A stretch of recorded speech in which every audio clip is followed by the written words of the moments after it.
മിണ്ടിയ മുസ്ലിം എന്ത് മുസ്ലിം? എൻ്റെ പൊന്നു ചങ്ങാതി, മിണ്ടിയാൽ ഈ മുസ്ലിം എന്ന് പറയുന്നതൊന്നും ശരിയല്ല. വൈ BJP എന്തുകൊണ്ട് സംഘപരിവാർ രാഷ്ട്രീയം തിരഞ്ഞെടുക്കും? സംഘപരിവാർ വിചാരിച്ചാൽ, BJP വിചാരിച്ചാൽ നടക്കാത്ത ഒരു കാര്യമൊന്നുമില്ല. ആ PM ശ്രീ പദ്ധതിയിൽ കരിക്കുലം പറയുന്നുണ്ടോ? ആ PM ശ്രീ പദ്ധതിയിൽ സിലബസ് പറയുന്നുണ്ടോ? ആ PM ശ്രീ പദ്ധതിയിൽ എന്തു പഠിപ്പിക്കണം എന്ന് പറയുന്നുണ്ടോ? എനിക്ക് നിർബന്ധമൊന്നുമില്ല കേരളത്തിലെ വിദ്യാഭ്യാസം മുഴുവൻ PM ശ്രീ പദ്ധതി ആക്കണം. എനിക്ക് നിങ്ങൾക്ക് അവരെഴുതിയാൽ മതി. രാവിലെ സ്കൂളിലേക്ക് വന്ന സൂര്യ നമസ്കാരം ഒക്കെ ചെയ്യണം. യോഗാഭ്യാസം എന്ന് പറഞ്ഞാൽ സൂര്യ നമസ്കാരം യോഗാഭ്യാസത്തിന്റെ ഭാഗമല്ലേ?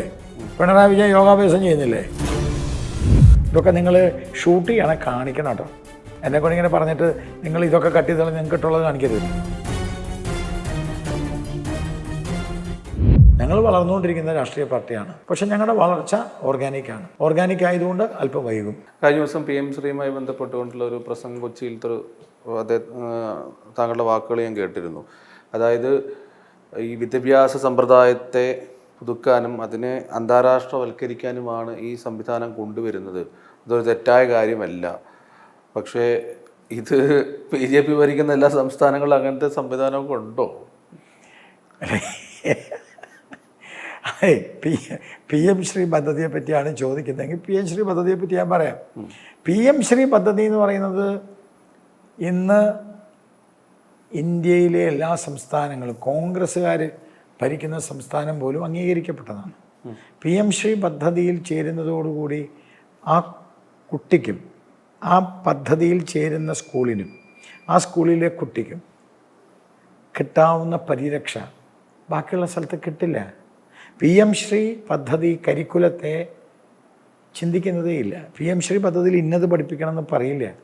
സിലബസ് തയ്യാറാക്കുന്നതും കരിക്കുലം തയ്യാറാക്കുന്നതും സംസ്ഥാന ഗവൺമെൻറ്റാണ്. വെറുതെ പറഞ്ഞോളുകയാണെന്നേ. PM ശ്രീ പ്രേക്ഷകർ അറിവിലേക്ക് പറയുന്നു, അങ്ങനെയൊക്കെ അറിയാവുന്ന രീതിയിൽ PM ശ്രീ പദ്ധതി സത്യത്തിൽ എന്താണ്? അതായത് ഈ പാഠ്യ പുസ്തകങ്ങളിലേക്ക് ഹിന്ദുത്വ അജണ്ടകളെ കുത്തിക്കയറ്റാൻ വേണ്ടിയിട്ടല്ലേ എന്നൊക്കെ ചോദിക്കുന്നവർക്കുള്ളൊരു മറുപടി, അല്ലെങ്കിൽ യഥാർത്ഥത്തിൽ അങ്ങ് മനസ്സിലാക്കുന്ന PM ശ്രീ പദ്ധതി എന്തൊക്കെയാണ്? PM ശ്രീ പദ്ധതി എന്ന് പറഞ്ഞാൽ സ്കൂളുമായി ബന്ധപ്പെട്ട്, കരിക്കുലവുമായി ബന്ധപ്പെട്ടതല്ല, സ്കൂളുമായി ബന്ധപ്പെട്ട് അടിസ്ഥാന സൗകര്യങ്ങളുടെ വികസനത്തിനും എല്ലാ വിദ്യാർത്ഥികൾക്കും ക്ലാസ് മുറി അടക്കം അവരുടെ പഠന ഉപകരണങ്ങളടക്കം ആ സ്കൂളിന് സാമ്പത്തിക ബാധ്യതയിൽ നിന്നുകൊണ്ട് ആ സ്കൂളിൻ്റെ മുന്നോട്ടുള്ള പ്രയാണത്തെ തടസ്സപ്പെടുത്താതിരിക്കാൻ സ്കൂളിന് അടിസ്ഥാന വികസനവും അടിസ്ഥാന സൗകര്യങ്ങളും കൊടുക്കാനുള്ള പദ്ധതിയാണ് PM ശ്രീ പദ്ധതി. അതിൽ എന്തെതിർപ്പ്? എന്തിനെതിർക്കണോ? ഞാൻ നിങ്ങളോട് നേരത്തെ പറഞ്ഞാണെന്ന്, രാഷ്ട്രീയമാണതെന്ന്. ചിരിക്കുന്നത് പോലും രാഷ്ട്രീയമാകുന്ന ഒരുതരം വൃത്തികെട്ട രാഷ്ട്രീയമാണ് കേരളത്തിൽ. PM ശ്രീ പദ്ധതിയിൽ കരിക്കുലത്തെക്കുറിച്ച് പറയുന്നില്ല. ഇത് ബോധ്യപ്പെടുത്താൻ എന്താ BJP? ഇതൊക്കെ BJP എന്തിനാ ബോധ്യപ്പെടണമെന്നേ? ഞങ്ങൾ പറയേണ്ട കാര്യം നിങ്ങൾ ഒരെണ്ണം ഒപ്പിട്ടാൽ മതി. ഞങ്ങൾ ഭരിക്കാൻ വന്നാൽ ഞങ്ങൾ ഇതൊക്കെ ചെയ്യൂ. നിങ്ങൾ ഒരെണ്ണം ചെയ്താൽ മതി. ജനങ്ങളെ ഒന്ന് അറിയേണ്ട ജനങ്ങൾക്കൊക്കെ അറിയാം. ജനങ്ങളോടൊക്കെ വളരെ കൃത്യമായി എന്താ ഇപ്പം PM ശ്രീ പദ്ധതി എന്ന് ഈ കയ്യിലിരിക്കുന്ന മൊബൈൽ എടുത്ത് ഒരു കുത്തുകുത്തിയാൽ PM ശ്രീ പദ്ധതി എന്താണെന്ന് കിട്ടുമല്ലോ. ആ PM ശ്രീ പദ്ധതിയിൽ കരിക്കുലം പറയുന്നുണ്ടോ? ആ PM ശ്രീ പദ്ധതിയിൽ സിലബസ് പറയുന്നുണ്ടോ? ആ PM ശ്രീ പദ്ധതിയിൽ എന്തു പഠിപ്പിക്കണം എന്ന് പറയുന്നുണ്ടോ? ഇല്ലല്ലോ. ഏറ്റവും കൂടുതൽ ഈ നാട്ടിനെ വഷളാക്കണം നിങ്ങളാണ്, ഈ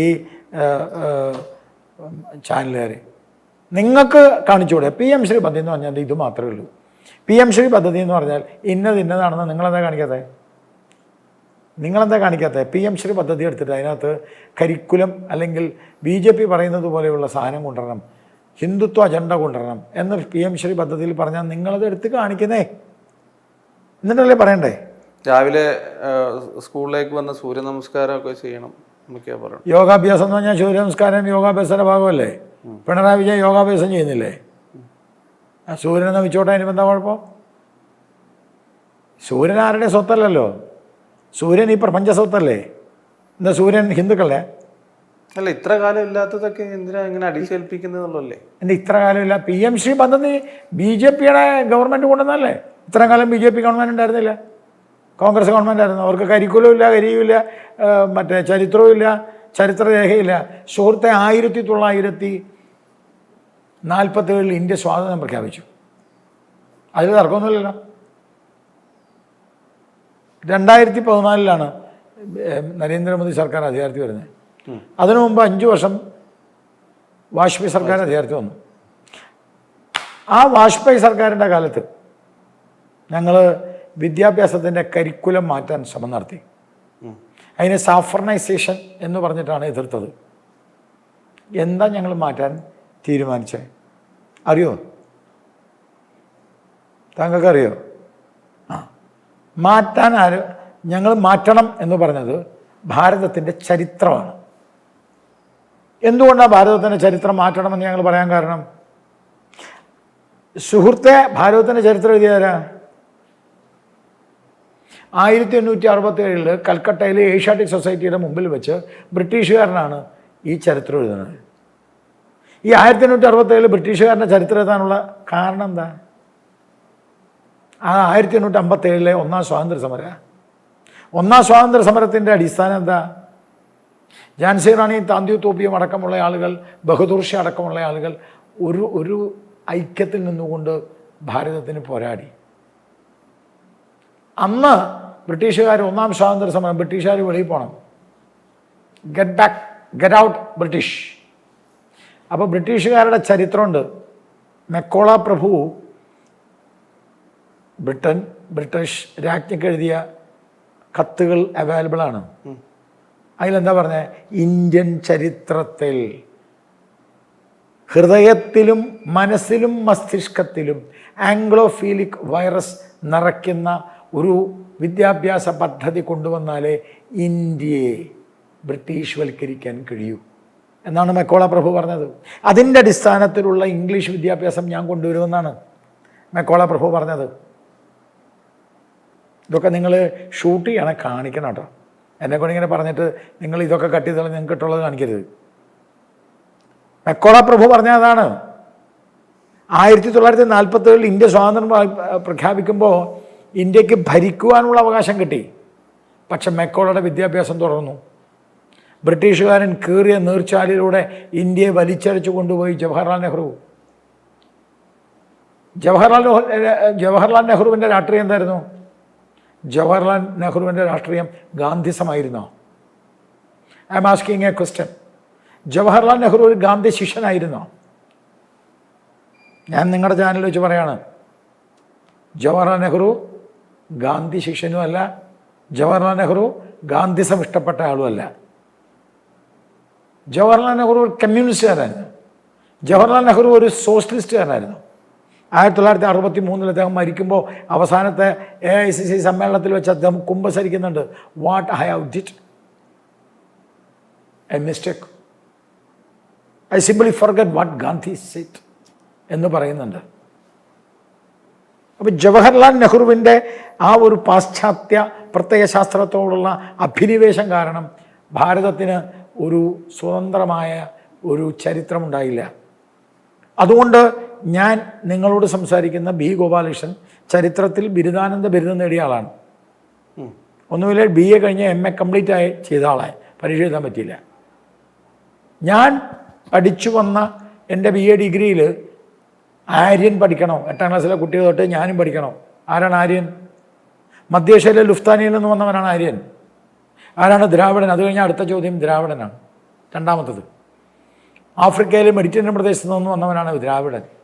ഈ ആര്യനും ദ്രാവിഡനും തമ്മിലുള്ള സംഘർഷമാണ് രാമരാവണ യുദ്ധം എന്ന് എഴുതി വെച്ച പുസ്തകമാണത്. കേരളവർമ്മ കോളേജിൽ അത് എന്നെ പഠിപ്പിച്ചപ്പം ഉഷ ടീച്ചർ എന്നെ പഠിപ്പിച്ച് ഞാൻ എഴുന്നേറ്റ് എന്ന് പറഞ്ഞിട്ട് ബുൾഷിറ്റ്, ഡോണ്ട് സേ ദാറ്റ് എന്ന് പറഞ്ഞിട്ടുണ്ട്. ഇത് തെറ്റാണ്. ഇത് ബ്രിട്ടീഷുകാരൻ എഴുതി വെച്ചതാണ്, ആര്യ ദ്രാവിഡ സംഘർഷം. അപ്പോൾ ഈ ആര്യന്മാർ വരുന്നതിന് മുമ്പ് ഇന്ത്യ ഉണ്ടായിരുന്നില്ലേ? അപ്പോൾ എന്താ, അത് കുരങ്ങന്മാർ ചാടിക്കളിച്ച് നടന്നിരുന്ന ഒരു കാട്ടുപ്രദേശമായിരുന്നു എന്ന് ഇന്ത്യയിലെ ജനങ്ങളെ പഠിപ്പിക്കണോ? എന്നിട്ട് ബ്രിട്ടീഷുകാർ പറഞ്ഞു ആദ്യം വന്നത് നിങ്ങളാ, അതുകൊണ്ട് നിങ്ങൾ വെളിയിൽ പോകും, എന്നിട്ട് ഞങ്ങൾ വെളിയിൽ പോവാം. ആര്യനാണ് ആദ്യം വെളിയിൽ വന്നത്. ഇന്നും നമ്മുടെ നാട്ടിലെ വിദ്യാഭ്യാസ വിചക്ഷണന്മാരിൽ പലരും ആര്യനും ദ്രാവിഡനും വിശ്വസിച്ച് നടക്കുന്നവരല്ലേ? ആര്യനും ദ്രാവിഡനും ആണ് ഈ രാഷ്ട്രത്തിൻ്റെ, ഈ ഇന്ത്യയുടെ അടിസ്ഥാനം എന്ന് പറയുന്നവരല്ലേ? ഇന്ത്യക്ക് ഇന്ത്യയുടേതായ ഒരു അസ്മിതയില്ലെന്നും ആര്യനെതിരാവിടാണ് ഈ പാഠപുസ്തകമല്ലേ ഇത് ശരിയല്ല, ഇതല്ല ശരി എന്ന് പഠിച്ചിട്ട് പറയുന്ന വിവേകാനന്ദ സ്വാമികളും മഹർഷി അരവിന്ദനും ഒക്കെ കൊണ്ടുവന്നിട്ടുള്ള ചരിത്രവും കൂടി നിങ്ങൾ പഠിക്കണം, അതും കൂടി നിങ്ങൾ പഠിക്കണം എന്ന് പറയുന്നത് എന്താ തെറ്റ്? ഇതൊക്കെ അങ്ങ് പറയുന്നുണ്ട്. ഇത് ഈ രീതിയിലേക്ക് എന്തുകൊണ്ടാണ് ജനങ്ങളിലേക്ക് ഇത് അറിയിക്കാൻ സാധിക്കാത്തത്? ഇപ്പോഴും ഇവിടെ പറയുന്നതെന്ന് വെച്ച് കഴിഞ്ഞാൽ BJP ഈ കരിക്കുലം മാറ്റിക്കഴിഞ്ഞാൽ മൊത്തത്തിൽ മുസ്ലിം വിരുദ്ധതയായിരിക്കും ആ പുസ്തകത്തിനകത്ത്. ഞാനൊരു കാര്യം, മിണ്ടിയ മുസ്ലിം എന്ത് മുസ്ലിം?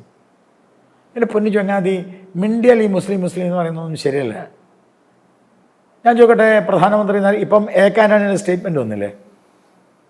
3 ദിവസം വന്ന് AK ആൻ്റണി വലിയ സ്റ്റേറ്റ്മെൻറ്റ് വന്നു, നിങ്ങളാരും അതിന് യാതൊരു പ്രാധാന്യം കൊടുത്തില്ല. എന്താ AK ആൻ്റണി പറഞ്ഞത്? കഴിഞ്ഞ 12 വർഷം ഇന്ത്യ ഭരിച്ചത് ഒരു വർഗീയ പാർട്ടിയല്ല, വർഗീയമായി ചിന്തിച്ചിട്ടില്ല, അതുകൊണ്ടാണ്. അല്ലെങ്കിൽ ഇന്ത്യ പാകിസ്ഥാനെ, ഇന്ത്യ അഫ്ഗാനിസ്ഥാൻ ആയേനെ, ഇന്ത്യ ബംഗ്ലാദേശ് ആയേനെ എന്ന് പറഞ്ഞില്ലേ AK ആൻ്റണി? എന്താ അത് മാധ്യമങ്ങളിൽ കൊടുക്കൂല. നിങ്ങളുടെ ടാർഗറ്റാണ് BJP. കേരളത്തിലെ BJP ആണ് നിങ്ങൾ ടാർഗറ്റ് ചെയ്യുന്നത്, അതുകൊണ്ട് നിങ്ങളെപ്പോഴും ആളുകൾ കൊടുക്കുന്നില്ല. ഇപ്പം ഞാൻ ഈ സംസാരിക്കുന്ന കാര്യം ഞാൻ എഴുതി വെച്ചുതരാം, നിങ്ങളുടെ ചർച്ചയിൽ നിങ്ങൾ പ്രക്ഷേപണം ചെയ്യുമ്പോൾ നിങ്ങൾ കൊടുക്കൂല, ബോധപൂർവ്വം.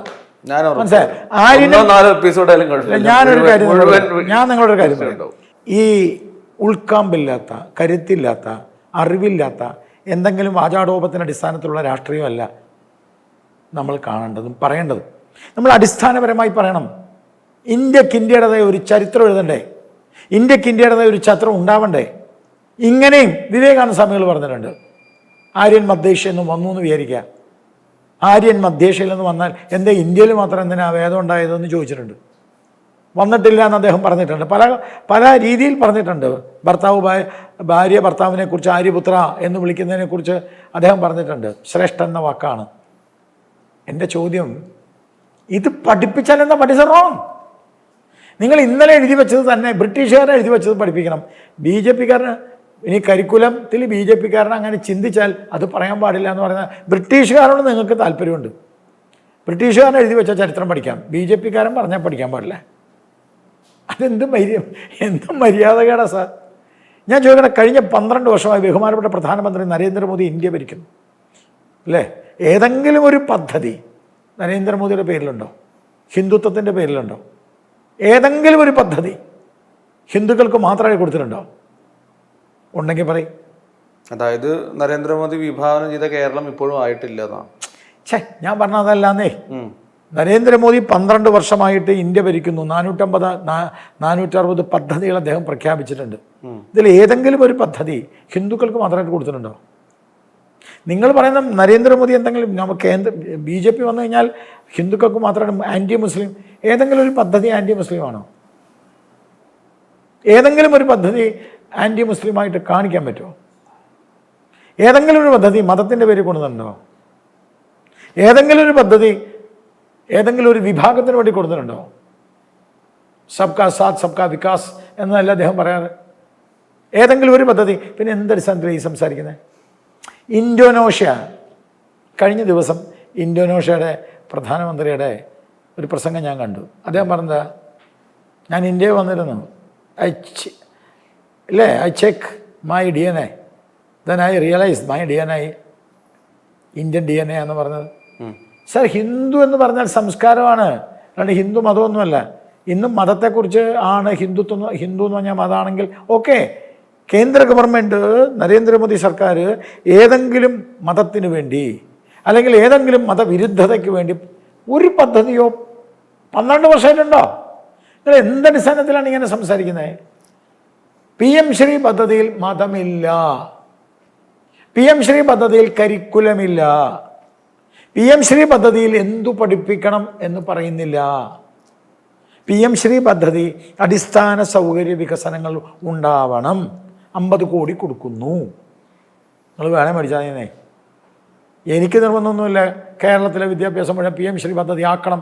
നിങ്ങൾക്ക് അവരെഴുതിയാൽ മതി. ഇവിടുത്തെ വിദ്യാർത്ഥികൾക്ക് വേണ്ടിയിട്ടാണ്, ഇവിടുത്തെ കുട്ടികളുണ്ടാവും. ഈ കുട്ടികൾക്ക് നല്ല വിദ്യാഭ്യാസം കിട്ടാനും നല്ല സ്കൂളുകൾ കിട്ടാനും അടിസ്ഥാന വിദ്യാഭ്യാസവും അടിസ്ഥാന വികസനവും കിട്ടണമെങ്കിൽ നിങ്ങൾ പോയാൽ മതി.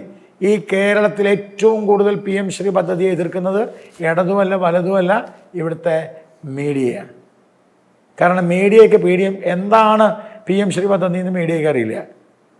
ഇനി അതിനകത്ത് നല്ലതൊന്നും മീഡിയ പറയില്ല. മീഡിയയ്ക്ക് ജീവിക്കാൻ വേണ്ടിയിട്ട് ഇടതിനെ പ്രകോപിപ്പിക്കും, വലതിനെ പ്രകോപിപ്പിക്കും, BJP ഇതേ വരുന്നു എന്ന് പറയും. സത്യസന്ധമായ കാര്യം പറയാൻ മടി കാണിക്കുന്ന മാധ്യമം. ഇവിടെ ഇപ്പം ഇത്രയും കാര്യങ്ങൾ അങ്ങ് പറഞ്ഞു, PM ശ്രീയെ കുറിച്ച് അദ്ദേഹം അങ്ങ് വ്യക്തമാക്കുകയും ചെയ്തത് കൃത്യമായി തന്നെ നമ്മൾ സംപ്രേഷണം ചെയ്യുന്നുള്ള കാര്യത്തിൽ ഉറപ്പ് ഞാൻ തരികയാണ്. ഇപ്പോൾ ഇവിടെ പറയുന്ന ഇപ്പോൾ B. ഗോപാലകൃഷ്ണനും BJPയും ഇവിടെ ഇത്രയും ന്യൂനപക്ഷങ്ങളെ കൊണ്ട് നടക്കുന്നു എന്ന് പറയുന്നവർക്ക് കേരളവും തമിഴ്നാടും കഴിഞ്ഞു കഴിഞ്ഞാൽ അവിടെയൊക്കെ എന്താണ് അവസ്ഥ? ഞാൻ ന്യൂനപക്ഷങ്ങളെ കൊണ്ടു നടക്കണമെന്ന് ഞാൻ പറഞ്ഞില്ലല്ലോ. അല്ല, ഇതൊക്കെ പറയുന്ന B. ഗോപാലകൃഷ്ണനും BJPയും കേരളത്തിൽ ഇങ്ങനെയൊക്കെ പറയും, ഞങ്ങൾക്ക് ഒരു മതവിദ്വേഷമില്ല, ഞങ്ങളൊരു പ്രത്യേക മതത്തിനെ നോക്കുന്നില്ല. പക്ഷേ ഈ കേരളവും തമിഴ്നാടും കഴിഞ്ഞാൽ അവിടെ എന്താ നടക്കുന്നത്? ഞാൻ നിങ്ങൾ ചോദിച്ചാൽ രണ്ട് ഉത്തരം പറയാം. നിങ്ങളിപ്പോൾ ഈ ന്യൂനപക്ഷങ്ങളെ ആക്രമിക്കുന്നൊരു വാക്ക് പറഞ്ഞു. നമുക്ക് നിങ്ങൾ കേരളത്തിലാണല്ലോ നമ്മൾ ജീവിക്കുന്നത്. കേരളത്തിൽ BJP അല്ലെങ്കിൽ സംഘപരിവാർ ഏതെങ്കിലും ന്യൂനപക്ഷത്തെ ആക്രമിച്ചതായിട്ട്, ഏതെങ്കിലും ന്യൂനപക്ഷത്തിൻ്റെ പള്ളി ആക്രമിച്ചതായിട്ട് ഏതെങ്കിലും ഒരു മിനിറ്റ് സംഘപരിവാർ വിചാരിച്ചാൽ BJP വിചാരിച്ചാൽ നടക്കാത്ത ഒരു കാര്യമൊന്നുമില്ല. കേരളത്തിൽ എന്ത് വേണമെങ്കിലും പറ്റും. അതിനുള്ള ഫോഴ്സ് ഞങ്ങളുടെ ഉണ്ട്.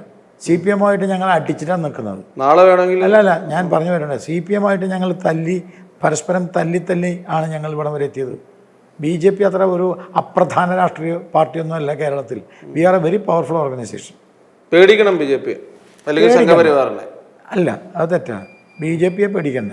BJP is A powerful organisation in Kerala compare with Congress and CPM. CPMനും കോൺഗ്രസിനും എത്ര ഫിസിക്കൽ കപ്പാസിറ്റി ഉണ്ടോ ആ ഫിസിക്കൽ കപ്പാസിറ്റി BJPക്ക് ഉണ്ട്. ഞങ്ങളൊരു ചെറിയ കക്ഷിയാണ്. കാരണം വെച്ചാൽ ഞങ്ങൾക്ക് അടിത്തട്ടിൽ ഞങ്ങൾ കയറി വരുന്നതേ ഉള്ളൂ.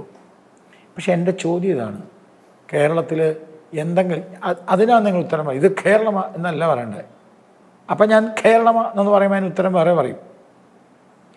BJPയുടെ ഭാഗത്തുനിന്ന് ഏതെങ്കിലും ഒരു അക്രമം, സംഘപരിവാറിൻ്റെ ഭാഗത്തുനിന്ന് കേരളത്തിൽ ന്യൂനപക്ഷങ്ങൾക്ക് ഇന്ന സ്ഥലത്ത് അക്രമം എന്ന് പറയാൻ പറ്റുമോ? കേരളത്തിൻ്റെ കാര്യം വിട്. ഞാൻ പറഞ്ഞത് ഞാൻ ചോദിച്ചതിന് ഉത്തരം പറയും. ഉണ്ടോ? ഇല്ലല്ലോ. ഇല്ല, കേരളത്തിൽ നടക്കില്ല. ശരി, നടക്കില്ല. അപ്പോൾ CPMകാർ കൊന്നതോ? കേരളത്തിൽ CPMകാർക്ക് കൊല്ലാനുള്ള അനുമതി കൊടുത്തിട്ടുണ്ടോ? കേരളത്തിൽ എത്ര വർഗീയ കലാപങ്ങൾ ഉണ്ടായിട്ടുണ്ട് 1957 ശേഷം 2026 വരെ? കന്യൂസേ അല്ല, അതാണ് കേരളത്തിൽ CPM ചെയ്താൽ രാഷ്ട്രീയം, കോൺഗ്രസ് ചെയ്താൽ രാഷ്ട്രീയം. സർ, കേരളത്തിൽ വർഗീയ ലഹള, കമ്മ്യൂണൽ റൈറ്റ് കേരളത്തിൽ 14 നടന്നിട്ടുണ്ട്. കേരളത്തിൽ കമ്മ്യൂണൽ റൈറ്റിനെ പറ്റി എഴുതിയിട്ടുള്ളത് ഒരു ക്രിസ്ത്യൻ പാതിരിയാണ്. മനസ്സിലായില്ലേ? അദ്ദേഹത്തിൻ്റെ പുസ്തകമുണ്ട്. 14 വർഗീയ ലഹളയാണ് ഈ കേരള ചരിത്രത്തിൽ 57 ശേഷം 2026 വരെയുള്ള കാലഘട്ടത്തിൽ ഈ 14 വർഗീയ ലഹളയിൽ 7 വർഗീയ ലഹള സ്പോൺസർ ചെയ്തിരിക്കുന്നത് CPM ആണ്. 4 വർഗീയ ലഹളകൾ സ്പോൺസർ ചെയ്തിരിക്കുന്നത് കോൺഗ്രസ്സാണ്. ഇനി ഒന്നും വേണ്ട, ഒരു പള്ളി കയറി ബൈബിൾ വലിച്ച് കയറി കുരിശ് അടിച്ചു പൊളിച്ചത് ഏത് രാഷ്ട്രീയ പാർട്ടിയാണ്? കേരളത്തിൽ CPM ആണ്. CPMൻ്റെ മറ്റേ ഏരിയ സെക്രട്ടറിയുടെ നേതൃത്വത്തിൽ അങ്കമാലി പള്ളി ബൈബിൾ കീറി അവിടുത്തെ കുരിശ് അടിച്ചു പൊളിച്ചത് ഈ കേരളത്തിലുണ്ടായ സംഭവമാണ്. പാലക്കാട് നടന്ന അവിടെ നോക്കട്ടെ, അത് മുഴുവൻ തീർത്തിട്ടാണ് പോവാം നമുക്ക് പാലക്കാട്ടേക്ക്. അത് ഈ കേരളത്തിലുണ്ടായിട്ടുള്ള കാര്യമാണ്. അതിനെപ്പറ്റി ഭയങ്കര മതേതരവാദികളാണ്. പള്ളിയിലേക്ക് വെടിവെച്ചതാരാ? ക്രിസ്ത്യൻ പള്ളിയിലേക്ക് വെടിവെച്ച രാഷ്ട്രീയ പ്രസ്ഥാനം ഏതാ? ഭരണകൂടം ഏതാ? ഇതിപ്പം നിങ്ങൾ മറ്റേ നരേന്ദ്രമോദി ഏതെങ്കിലും വെടിവെച്ച് കഴിഞ്ഞാൽ ഭയങ്കര പ്രശ്നമല്ലേ? ക്രിസ്ത്യൻ പള്ളിയിലേക്ക് വെടിവെച്ചത് കേരളത്തിലെ കമ്മ്യൂണിസ്റ്റ് പാർട്ടിയാണ്. നിങ്ങളിപ്പോൾ എൻ്റെ വീട്ടിലിരുന്ന് സംസാരിക്കുന്നുണ്ടല്ലോ, ഇവിടുന്ന് 5 കിലോമീറ്റർ അപ്പുറത്തേക്ക് പോയ ഒല്ലൂർ പള്ളിയുണ്ട്. ആ ഒല്ലൂർ പള്ളിയിൽ പോയിട്ട് നിങ്ങൾ ചോദിച്ചാൽ മതി. വലിയ ഉണ്ട ഇങ്ങനെ പള്ളിയുടെ അങ്കണത്തിൽ, പള്ളിയുടെ ഉള്ളിൽ യേശുവിൻ്റെ രൂപത്തിനടിയിലൊക്കെ പോലീസ് വെടിവെച്ചതിൻ്റെ ദ്വാരം ഇന്ന ദിവസം വെടിവെച്ചതാണെന്ന് എഴുതി വെച്ചിട്ടുണ്ട്. അതിനെക്കുറിച്ചൊന്നും ആർക്കും ഒന്നും പറയാനില്ല. ഈ കേരളത്തിൽ BJP ബി ജെ പിക്ക് എതിരായിട്ട് ഒരാൾ സംസാരിക്കില്ല ഞങ്ങൾ ന്യൂനപക്ഷങ്ങളെ ആക്രമിച്ചു. എന്നാൽ ഞാൻ ചോദിക്കട്ടെ, ന്യൂനപക്ഷം ഏറ്റവും കൂടുതലുള്ള ഗോവ ഭരിക്കുന്നവരാ? ബി ജെ പി അല്ലേ? ന്യൂനപക്ഷം ഏറ്റവും കൂടുതലുള്ള അരുണാചൽ പ്രദേശ് ഭരിക്കുന്നവരാ? ബി ജെ പി അല്ലേ? ന്യൂനപക്ഷം ഏറ്റവും കൂടുതലുള്ള നാഗാലാൻഡ് ഭരിക്കുന്നത് ബി ജെ പി അല്ലേ? എവിടെയാണ് ഈ പ്രശ്നം? അല്ല ഞാൻ ചോദിക്കണേ, എവിടെയാണ് ബി ജെ പി ആണ്? എവിടെയാണ് അക്രമം? മണിപ്പൂരിലെ അക്രമം ബി ജെ പി വരുന്നതിന് മുമ്പല്ലേ? ബി ജെ പി അധികാരത്തിൽ വരുന്നതിന് മുമ്പ് മണിപ്പൂരിൽ അക്രമം ഉണ്ടായിട്ടുണ്ടോ ഇല്ലയോ? എൻ്റെ ക്വസ്റ്റ്യൻ ഇത്രയേ ഉള്ളൂ. ബി ജെ പി അധികാരത്തിൽ വരുന്നതിന് മുമ്പ് മണിപ്പൂരിൽ അക്രമം ഉണ്ടായിട്ടുണ്ടോ ഇല്ലയോ? അവിടെ ഗോത്ര അക്രമങ്ങളാണ്. നിങ്ങളതിനെ എങ്ങനെയെങ്കിലും വക്രീകരിച്ച് ബി ജെ പിയുടെ തലയിൽ കൊണ്ടുവന്ന് വർഗീയതകളെ ആക്കണതാണ്. അതിന് മുമ്പ് മുഖ്യമന്ത്രിമാർ രാജിവെച്ചിരുന്നേ. നിങ്ങൾക്ക് മണിപ്പൂരിൻ്റെ ചരിത്രം അറിയാത്തതുകൊണ്ടാണ്. ഗോത്രവംശത്തിലെ ഏറ്റവും വലിയ കലാപം നടന്നത് ഇന്ദിരാഗാന്ധി ഇന്ത്യ ഭരിക്കുമ്പോഴാണ് മണിപ്പൂരിൽ. നിങ്ങൾ ഈ പറയുന്നതൊന്നും എന്തെങ്കിലും പറയുമ്പോഴേക്ക് കേരളത്തിലെ ആളുകൾ, കുറേ ആളുകൾ മീഡിയ ചാടി ഇറങ്ങി അവിടെ അക്രമം, ഇവിടെ അക്രമം, അവിടെ പ്രശ്നം, ഇവിടെ ഞാൻ പാലക്കാട് കാര്യം പറഞ്ഞില്ല. പാലക്കാട് വിഷയം എന്താ പാലക്കാട് വിഷയം? പാലക്കാട് ഇപ്പം ഏറ്റവും അവസാനം നടന്നൊരു കൊലപാതകം, അല്ലെങ്കിൽ ബി ജെ പി അല്ലെങ്കിൽ SDPI അല്ലെങ്കിൽ NDF എന്നൊക്കെ പറയുന്ന സംഗതിയാണെങ്കിൽ പോലും അത് ഏത് പാർട്ടിക്കാരനായിക്കോട്ടെ ഒരു മനുഷ്യ ജീവനാണ്. ഒരാളെ വിഷുവിൻ്റെ അന്ന് കൊലപ്പെടുത്തുന്നു, ഒരാളെ വെള്ളിയാഴ്ച പള്ളിയിൽ നിന്ന് വരുമ്പോൾ കൊലപ്പെടുത്തുന്നു. അങ്ങനെ സംഭവങ്ങളൊക്കെ വരുമ്പോൾ സ്വാഭാവികമായി അപ്പോൾ രാഷ്ട്രീയം എന്ന രീതിയിലേക്ക് അതിനെ എടുക്കുന്നില്ല. അതിന് പകരം അത് മുസ്ലിമിനെ ഹിന്ദു കൊന്നു എന്ന രീതിയിലേക്കാണ് ഇതിനെയൊക്കെ കൊണ്ടുപോകുന്നത്. നിങ്ങൾ കൊണ്ടുപോകുന്നത്, ഞാനല്ല, ഞങ്ങളല്ല, നിങ്ങൾ കൊണ്ടുപോകണത്. CPM ചെയ്യുമ്പോൾ കുഴപ്പമില്ല. ഈ കേരളത്തിലെ കൊലപാതകത്തിൽ ഏറ്റവും കൂടുതൽ മുസ്ലിങ്ങളെ കൊന്നവരാ? കേരളത്തിലെ ഏറ്റവും കൂടുതൽ മുസ്ലിങ്ങളെ കൊന്നവരാ? നിങ്ങൾ പറ. BJP ആണോ? എന്നാൽ പിന്നെ ഞങ്ങൾ തെരഞ്ഞു പിടിച്ച് മുസ്ലിങ്ങളുള്ള CPM-കാരായിട്ടുള്ള മുസ്ലിങ്ങളെയും CPM-കാരായിട്ടുള്ള കോൺഗ്രസ്സുകാർ, മറ്റേ മുസ്ലിങ്ങളായിട്ടുള്ള കോൺഗ്രസ്സുകാരല്ലേ? ഈ സുഹൃത്തെ, കേരളത്തിൽ ഏറ്റവും കൂടുതൽ മുസ്ലിം ചെറുപ്പക്കാരെ കൊന്നത് കമ്മ്യൂണിസ്റ്റ് പാർട്ടിയെ. നിങ്ങളൊക്കെ മതേതരവാദികൾ എന്ന് പറയുന്ന കമ്മ്യൂണിസ്റ്റ് പാർട്ടിയാണ് കേരളത്തിൽ ഏറ്റവും കൂടുതൽ മുസ്ലിങ്ങളെ കൊന്നത്.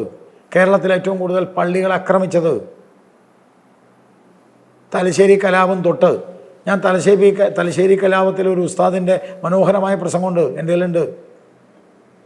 പാറപ്പുറത്ത് പൊട്ടിമുളച്ച കമ്മ്യൂണിസ്റ്റ് പാർട്ടി അന്ന് ചെയ്തത്, പള്ളിയിൽ കയറി എന്തൊക്കെ ചെയ്തു എന്നുള്ളതിൻ്റെ ഡീറ്റെയിൽസ് അദ്ദേഹം പറയുന്നുണ്ട്. പക്ഷേ കേരളത്തിൽ പ്രചരിപ്പിക്കുകയല്ലേ വിഷം ഞങ്ങളുടെ തലയിൽ വെച്ചിട്ട്. ഇപ്പോൾ ഗോപാലകൃഷ്ണൻ വർഗീയവാദി എന്ന് പറയുന്ന മാതിരിയാണ്. ഞാൻ നിങ്ങളെ വെല്ലുവിളിച്ചില്ലേ? എൻ്റെ പേരിൽ ഒരു ആൻറ്റി മുസ്ലിം സ്റ്റേറ്റ്മെൻറ്റ് നിങ്ങൾക്ക് കാണാൻ പറ്റുമോ, പറയാൻ പറ്റുമോ എന്ന് ഞാൻ നിങ്ങളോട് വെല്ലുവിളിച്ചില്ലേ? പക്ഷെ അപ്പോഴും ഇരുന്ന് ഗോപാലകൃഷ്ണൻ വർഗീയവാദി എന്ന് പറഞ്ഞാൽ ഞങ്ങൾക്കൊരു വിഷയമില്ലാന്നേ പറഞ്ഞോളൂ. ഞാൻ പറയും, ഒരു ദിവസം ഇതൊക്കെ മനസ്സിലാക്കാൻ കഴിയുന്ന ഒരു തലമുറ ഉണ്ടാവുകയാണെങ്കിൽ അവർ ഞങ്ങളെ അംഗീകരിക്കും. അങ്ങനെയാണ് ഇന്ത്യ മുഴുവൻ BJP. കേരളത്തിൽ അല്പം സ്ലോ ആണ്, അത്രയേ ഉള്ളൂ. നാളെയോ മറ്റന്നാളോ ഒന്നല്ല, അടുത്ത വർഷങ്ങൾ അല്ലെങ്കിൽ 10 വർഷമോ 5 വർഷമോ കഴിഞ്ഞാൽ എന്ന രീതിയിലേക്കുള്ള പടിപടിയായിട്ടുള്ള മുന്നോട്ട് പോക്കാണ് BJP പദ്ധതിയിടുന്നത്. തീർച്ചയായിട്ടും ഞങ്ങൾ വളർന്നുകൊണ്ടിരിക്കുന്ന രാഷ്ട്രീയ പാർട്ടിയാണ്. പക്ഷെ ഞങ്ങളുടെ വളർച്ച ഓർഗാനിക്കാണ്. ഓർഗാനിക് ആയതുകൊണ്ട് അല്പം വൈകും. ഈ രാജീവ് ചന്ദ്രശേഖർ വന്നതിന് ശേഷം ഈ ഗ്രൂപ്പീസോ ഒന്നുമില്ല. ഇപ്പോൾ എങ്ങനെയെങ്കിലുമൊക്കെ പോകണം എന്നുള്ള രീതിയിലേക്ക് ആയോ BJP-യിൽ ഒരിക്കലും ഗ്രൂപ്പ് ഉണ്ടായിട്ടില്ല. ഇല്ല.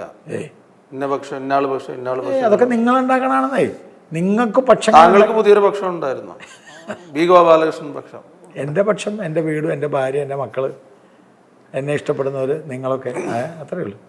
രാഷ്ട്രീയത്തിൽ ഞങ്ങൾക്ക് പക്ഷമൊന്നുമില്ല. രാഷ്ട്രീയത്തിൽ ഞങ്ങൾക്ക് അഭിപ്രായങ്ങളാണ്. Why BJP? എന്തുകൊണ്ട് BJP തന്നെ അല്ലെങ്കിൽ ഈ സംഘപരിവാർ രാഷ്ട്രീയം തിരഞ്ഞെടുക്കും? ഞാൻ പറഞ്ഞല്ലോ നിങ്ങളോട്, ഞാൻ സ്വാഭിമാനിയായ ഒരു ദേശീയവാദിയാണ്. I am a pure nationalist. എൻ്റെ ദേശീയത എന്ന് പറയുന്നത് സംസ്കാരമാണ്, സാംസ്കാരിക ദേശീയതയിലാണ്. ഞാൻ ഐഡിയോളജിക്കലായിട്ടാണ് BJP പാർട്ടിയിൽ ചേർന്നത്. എൻ്റെ കുടുംബം കമ്മ്യൂണിസ്റ്റ് കുടുംബമായിരുന്നു. എൻ്റെ അച്ഛനൊരു കമ്മ്യൂണിസ്റ്റാണ്, മനസ്സിലായില്ലേ? എൻ്റെ വീട്ടിലെ നായിക്കും എൻ്റെ വീട്ടിലെ ചെറിയ അവരെ വരെ കമ്മ്യൂണിസ്റ്റ് പാർട്ടിയുടെ പേരുകളൊക്കെ ഇട്ട് ഓമനിച്ച് വളർത്തിയതാണ് എൻ്റെ അച്ഛൻ. ഒരു കമ്മ്യൂണിസ്റ്റ് കുടുംബത്തിൽ നിന്നാണ് ഞാൻ വരുന്നത്, എൻ്റെ അച്ഛൻ്റെ കാലം. പക്ഷേ ഞാൻ പഠിച്ചത് ദേശീയതയെക്കുറിച്ച് ഞാൻ ചിന്തിക്കുകയും പഠിക്കുകയും RSSൻ്റെ ശാഖയിൽ പോവുകയും ചെയ്തപ്പോൾ RSS എന്നെ പഠിപ്പിച്ചത് ദേശീയത എന്ന് പറഞ്ഞാൽ എന്ത് എന്നുള്ളതാണ്. അപ്പോൾ ഇന്ന് ഇവരൊക്കെ പറയുന്ന ദേശീയത അല്ല ഞാൻ പഠിച്ചത്. ഭാരതത്തിൻ്റെ സംസ്കാരമാണ് ദേശീയത എന്ന സാംസ്കാരിക ദേശീയത. ആ സാംസ്കാരിക ദേശീയത എന്ന പ്രതലത്തിൽ നിന്നുകൊണ്ടാണ് ഞാൻ BJP ആയത്. ഇപ്പോഴും ഞാൻ BJP ആയി തുറന്നുകൊണ്ടിരിക്കുന്നത്, അല്ലാതെ ഏതെങ്കിലും വ്യക്തികളെ കണ്ടുകൊണ്ടല്ല. എൻ്റെ പ്രസ്ഥാനത്തിൽ വ്യക്തികൾക്ക് വലിയ പ്രാധാന്യമില്ല. വ്യക്തികളെക്കാൾ പ്രാധാന്യം പ്രത്യയശാസ്ത്രത്തിനാണ്. അതാണ് RSS പഠിപ്പിച്ചത്.